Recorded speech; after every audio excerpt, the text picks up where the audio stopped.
Job లేక ఇబ్బంది పడుతున్నారా? అయితే మెడికల్ కోడింగ్ మీకు మంచి ఆప్షన్. వెంటనే కాల్ చేసి కోర్సులో జాయిన్ అవ్వండి. అమ్మా నమస్తే. నమస్తే అమ్మా. అమ్మా హ్మ్.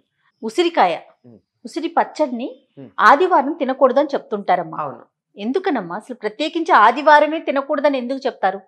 అమ్మా. ఆది అంటే మొదలు, మొదలు దానికి భానువారం అని కూడా అంటాం మనం. ఉమ్, అంటే సూర్య సంబంధం. నిజానికి సూర్యుడు ఆ, వేడి, ఉష్ణము, అగ్ని. ఉసిరేమో చలువ చేస్తుంది, ఆహా. చాలా చలువ చేస్తుంది. ఒక్కసారిగా అలా గనక చేసినట్టయితే ఆ, బాగా వేడి మీద చలి పడకూడదు అనే ఉద్దేశంతో చెప్పారేమో అని నేను అనుకున్నా. ఒక జ్యోతిష పండితుడిని అడిగా, నాకు ఇలాగే సందేహం వస్తే. ఆ, ఆయన ఎందుకు చెప్పారో తెలియదమ్మా, వేడి గనక చల్లంది కదా, తింటే మంచిదేనేమో అని అన్నారు ఆయన. కానీ నాకు అనిపించింది ఏమిటంటే, విరుద్ధమైనటువంటి లక్షణాలు ఉన్నవి గనక పక్కపక్కనే ఉంటే ఆరోగ్యానికి మంచిది కాదు కదా. అది ఉదాహరణకి ఏం చెప్తారు అంటే, కాఫీ తాగంగానే ఐస్ క్రీమ్ తినకూడదు అంటారు. అవును, ఎందుకని? అది మరీ వేడి, ఇది చల్లదనం కాబట్టి. ఆ రెండు పక్కపక్కనే ఉంటే ఏమవుతుంది?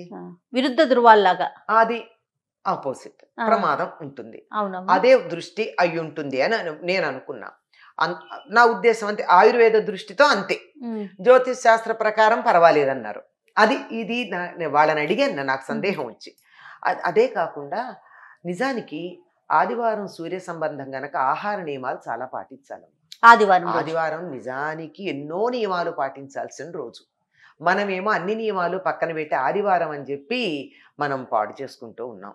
ఆ రోజు సాత్వికాహారం తినాలి, అభ్యంగన స్నానంగా తలంటు పోసుకోకూడదు, భార్యాభర్తలు కాపురం చేయకూడదు, బ్రహ్మచర్యం పాటించాలి, ప్రత్యేకంగా మాంసము మొదలైనటువంటి ఆహారాలన్నీ పక్కన పెట్టాలి. కానీ ఇవాళ మాత్రం చూడండి, మనకు ఆదివారం సెలవు అనేటటువంటి కాన్సెప్ట్ ఆంగ్లేయులు మన దేశానికి పరిపాలనకు వచ్చిన తర్వాత పూర్తిగా అన్ని ఆదివారాలే చేస్తున్నాం. కూడని పనులన్నీ సావకాశంగా సమయం దొరుకుతుంది, తలంటి పోసుకోవడం. ఆ రోజే ప్రత్యేకమైనటువంటి మాంసాహారం తినే వాళ్ళందరూ మాంసాహారాలు వండుకోవడం. మాంసాహారం కాకపోయినా శాకాహారం తినేవాళ్ళు కూడా ఆ రోజున ప్రత్యేకంగా ఈ మసాలాలు అవి వేసి బ్రహ్మాండంగా అరుగుదలకు ఇబ్బంది కలిగించేటటువంటి వెజిటబుల్ పలావులు లాంటివి చేయడం, ఇలాంటివన్నీ చేస్తారు. ఆ రోజు ఒక పూటే భోజనం చేయాలి.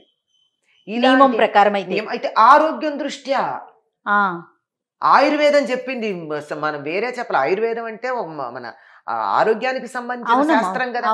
ఆయుర్వేదం చెప్పినటువంటి మాట. ఇవన్నీ కాదనుకుని మన ఆరోగ్యం రమ్మంటే ఎట్లా వస్తుంది? అందుకని ఈ నియమాలతో పాటుగా ఇన్ని నియమాలలో ఈ చలవ చేసే పదార్థం గనక ఉసిరికాయ కూడా తినద్దని చెప్పారేమో అని నేను ఊహించుకుంటున్నా, నా ఊహది. దాంతో పాటుగా ఇంకోటి కూడా ఉంది, ఉసిరికాయ తినకూడదని చెప్పేది. రాత్రి సమయాల్లో కూడా తినకూడదు అంటారు. అసలు పేరు కూడా ఉచ్చరించద్దంటారు. ఎందుకంటే పేరు ఉచ్చరిస్తే తినాలనిపిస్తుంది, అందుకని ఆ మాటే వద్దనే ఉద్దేశంతో ఉచ్చరించద్దంటారు. రాత్రి తినకూడదని ఎందుకంటారంటే, ఇది చలవని చెప్పాం కదా, ఆ చలవ చేస్తుంది. రాత్రిపూట తింటే చలవ చేస్తుంది. ఆ రాత్రిపూట చలవ చేసే పదార్థాలు తినకూడదు. రాత్రి ఎంతసేపు వేడి చేసేవి తీసుకోవాలి, అప్పుడే ఆరోగ్యం బాగుంటుంది. మనకి నిజంగా ఆరోగ్య సూత్రాల ప్రకారం చేయాల్సింది ఏమిటో తెలుసా? రాత్రిపూట పెరుగు అన్నం తినకూడదు. అవును, పెరుగు మజ్జిగ ఇలాంటివి తీసుకోవాలి. ఒకవేళ తప్పదంటే పల్చని మజ్జిగ పోసుకోవచ్చు. కానీ రాత్రిపూట పాలన్నం తినాలి, పగటి పూట మజ్జిగ అన్నం తినాలి.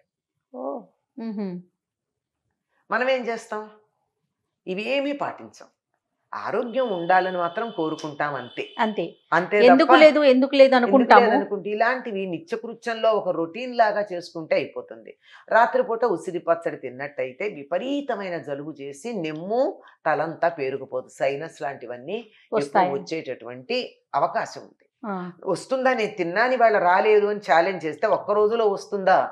నిత్యం చేస్తూ ఉంటే వస్తుంది తప్ప ఒక్కరోజు కాదు. అంచేత అసలు నిత్యం దాని జోలికే వెళ్లకుండా ఉండడం అన్నది మన రొటీన్లో ఒక భాగం చేసుకుందామని అంతే.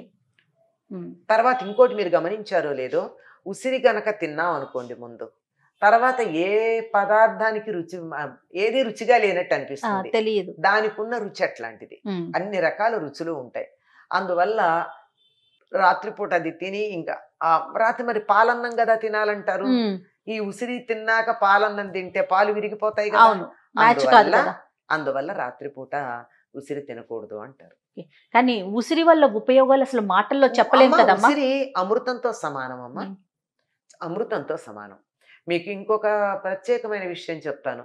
ఒకప్పుడు చాలా మంది ఆడవాళ్ళంతా ముత్తైదులందరూ కూడా తప్పనిసరిగా ఇంత ఉసిరి తొక్కు అంటే అందులో తిరగమోత ఉండదు, కారము ఏమీ ఉండదు, ఉప్పు ఉసిరి కలిపి సంవత్సరానికి సరిపడా నిలవ ఉంచినటువంటి తొక్కు ఒక ఇంత చిన్న కుంకుడుకాయంత తప్పనిసరిగా మొదటి ముద్దలో తినేవారు. ఎందుకు తింటారు అని అడిగాను నేను. 5వ తనం అన్నారు. ఈవిడ ఉసిరికాయ తింటే ఆయన 5వ తనం ఏమిటి అంటే, ఈ ఉసిరి గనక మొదటి ముద్దలో ఇట్లా తింటే ఫుల్ ఆఫ్ విటమిన్ సి గనక కావలసినంత రెసిస్టెన్స్ ఉంటుంది, ఈవిడ ఆరోగ్యంగా ఉంటుంది. ఆడవాళ్ళు తమ ఆరోగ్యం గురించి పట్టించుకోరు కదా. అంటే పూర్వం లేండి, ఇప్పుడు పర్వాలేదు, పూర్వం అస్సలు పట్టించుకునేవాళ్ళు కాదు.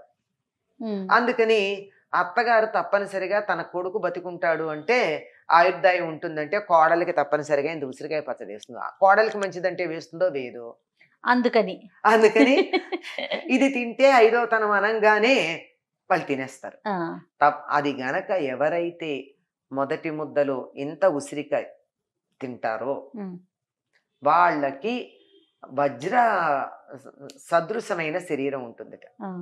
వజ్రం కవచం లాంటి, అంటే శరీరం వజ్రం అంత కఠినంగా ఉంటుంది, ఎటువంటి రోగాలు రాకుండా.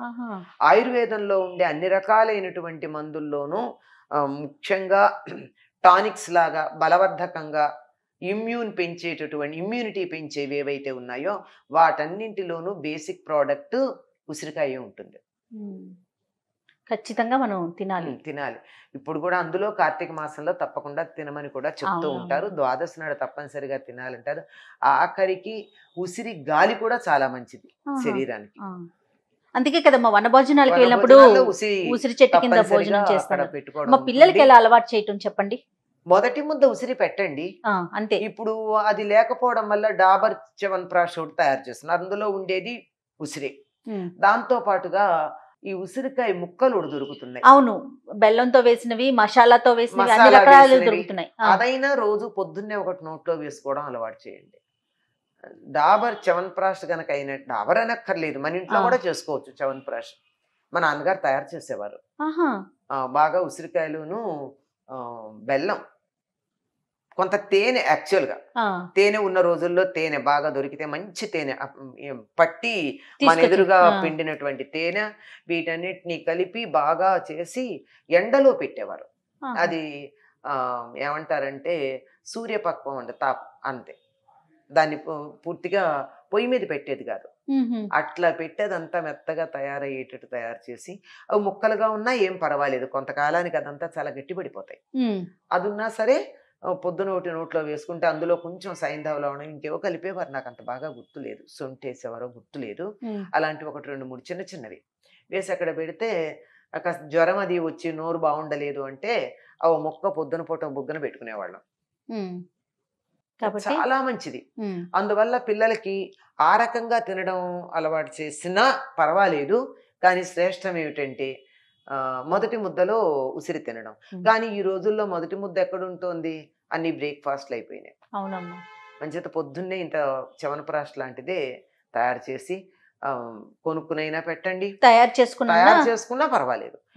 ఏమీ లేకపోతే ఉసిరికాయలు బాగా దొరుకుతున్నాయి ఇప్పుడు, వాటిని చక్కగా తీసి ముక్కలు చేసి ఆ ముక్కల్ని బాగా మిక్సీలో వేసేసి మంచి పేస్ట్ లాగా తయారవుతుంది కదా, దాంట్లో తగినంత బెల్లం వేసి దాన్ని హల్వా లాగా తయారు చేసి దాన్ని బాగా గట్టిగా పాడవకుండా ఉండేట్టు కొద్దిగా ఉప్పు కాస్త వేస్తే ఇప్పుడు నిలవ ఉంటుంది. మరి బెల్లం వేస్తున్నాం పర్వాలేదంటారా? వేస్తే నిలవ ఉంటుంది. దాన్ని కొంచెం గట్టిగా అయ్యేటట్టుగా తయారు చేసుకుని, అంటే వాళ్ళ పాకం వేరు, వాళ్ళు తయారు చేసేది, మనం చేస్తే కొంచెం గట్టిగా చేసుకోవాలి. అవునవును. చేసేట్టే పెట్టి రోజు కొంచెం పొద్దున పూట ఇంత నోట్లో తినడానికి ఇస్తే తీగా పుల్లగా ఉప్పుగా ఒగరొగరుగా అన్ని రకాలు ఉంటాయి అందులో. ఏదో ఒక రూపంలో మన శరీరంలోకి వెళ్ళాలి. పరగడుపు నిడితే మరీ మంచిది. ఓకే, మొదటి ముద్ద అంటే ఉద్దేశం అదే, పరగడుపున వెళ్ళాలని. బ్రేక్ఫాస్ట్ తినేసాక పరగడుపు ఎక్కువ ఉంది, మొదటి ముద్ద ఎక్కువైంది, అప్పటికే ఆల్రెడీ జీర్ణరసాలు అవి బ్రహ్మాండంగా వేరే పదార్థాలతో నూనెలు వాటిలతోనూ బ్రహ్మాండంగా పూరీలు లాంటివో తిన్నామంటే చెప్పలేం. అవునవును. తయారైపోయి ఉంటాయి. ఓకే. అందువల్ల ఇలా తయారు చేసి రోజుకి ఇంత స్వీట్ స్వీట్ అని చెప్పి పెట్టండి. అవును. కావాలంటే కొంచెం బెల్లం ఎక్కువ వేయండి, తీగా ఉంటుంది, పిల్లలు తింటారంటే నష్టమే ఉంది. బెల్లం కూడా మంచిదే కదా, అవునమ్మా. ఐరన్, కాల్షియం ఎన్ని ఉన్నాయి అందులో. ఉమ్. ఇవి దొరికే ఋతువు గనక చక్కగా తయారు చేయండి. ఇంకా ఇంకా సరదాగా ఉండాలండి, ఎన్ని చేయొచ్చమ్మా. సరదాగా ఉసిరితో. ఉండాలంటే ఆ, హాయిగా బెల్లం చక్కగా పాకం పట్టండి. ఆ, కొద్దిగా ఒక్క నిమిషం అలా ఒక చుక్క నెయ్యి వేసి, ఒక్కటే చుక్క నెయ్యి వేసి ఉసిరికాయలను అలా మూత పెట్టేసేయండి, వేడి చేసి మూకుట్లో. ఒక 2-3 నిమిషాలు స్లైట్గా రంగు మారతాయి, ఎక్కువ అక్కర్లా. ఆ. వాటిని తీసి ఈ బాగా ఉన్న ఈ బెల్లం పాకంలో వేసేసి వదిలేయండి, బెల్లం పాకం పీల్చుకుంటాయి. అప్పుడు కూడా ఒకటి ఇస్తే బాగుంటుంది. నిల్వ ఉంటాయమ్మా అవి? ఆ, ఓకే. మంచి పాకం అన్ని బట్టి. పాకాన్ని బట్టి. పాకం గట్టిగా పట్టుకుంటే నిలవ ఉంటాయి. లేదు అనుమానం అనిపించింది, పాకం గట్టిగా లేదు అని అనిపించింది, ఒక వెడల్పాటి గిన్నెలో పెట్టి పైన పల్చని బట్ట పెట్టి ఉమ్. ఎండలో పెట్టండి. అంటే దుమ్ము పడకుండా పైన పల్చని ఆ, బట్ట ఉండాలి. ఆ. వారం 10 రోజులు ఎండలో పెట్టండి. ఉసిరి సూర్యరశ్మి యొక్క combination is the excellent for health. Okay. Um. అది మనం ఒక డబ్బాలో మంచి టైట్ గా ఉన్న డబ్బాలో స్టోర్ చక్కగా చేసుకొని సీసాలో పెట్టేసి మూత పెట్టేసుకోండి. అప్పుడు ఒకట రోజు ఒక్కటి పిల్లలకి ఇచ్చారంటే పరగడుపుడు అయితే మరీ మంచిది అంటారా? చాలా మంచిది. ఏదేమైనా ఉసిరి మన శరీరంలోకి వెళ్ళే ప్రయత్నం ఎన్ని చేసుకోవాలి. రకాలుగా వెళ్ళొచ్చమ్మా. లేదంటే పిల్లలు కొంచెం వయసు వచ్చిన పిల్లలు, 10-12 ఏళ్ల వయసు ఉన్న పిల్లలు హాయిగా నీళ్లు బాగా మరగబెట్టి ఉమ్. ఉప్పు పసుపు వేసి, సఫిషియెంట్గా ఉప్పు పసుపు వేసి మరగబెట్టి చల్లారిన తర్వాత ఈ ఉసిరికాయలను అందులో వేయండి. ఉమ్. ఓ వారం 10 రోజులకి ఊరుతాయి. ఉమ్. అవును. ఒక్కడి బొగ్గన పెట్టుకుంటే మేము మధ్యాహ్నాలు స్కూల్ నుంచి వచ్చిన తర్వాత ఒకటి బొగ్గన పెట్టుకునేవాళ్ళం, సాయంకాలం దాకా ఉండేది. ఎండలో పడి పడి పడి ఆడేవాళ్ళం, ఎండ దెబ్బ తగిలేదు కాదు. ఖచ్చితంగా తప్పకుండా అమ్మ, చాలా రకాల పద్ధతులు చెప్పారు. ఏదో ఒకటి ఆచరించి ఉమ్. ఉసిరిని అయితే మేము తింటాం, పిల్లలకు తినిపించే ప్రయత్నం చేద్దాం. ఎండిపోయి ఎండబెట్టి ఆ, పౌడర్ చేసి దాంతో కూడా ఏదో దాంట్లో కలిపి వేసుకోవాలి. వేసేయటమే. ఇలాంటివన్నీ చేయొచ్చు. ఎట్లాగోట్లా తినడమే ఉసిరి. తప్పకుండా. నమస్తే. నమస్తే అమ్మా.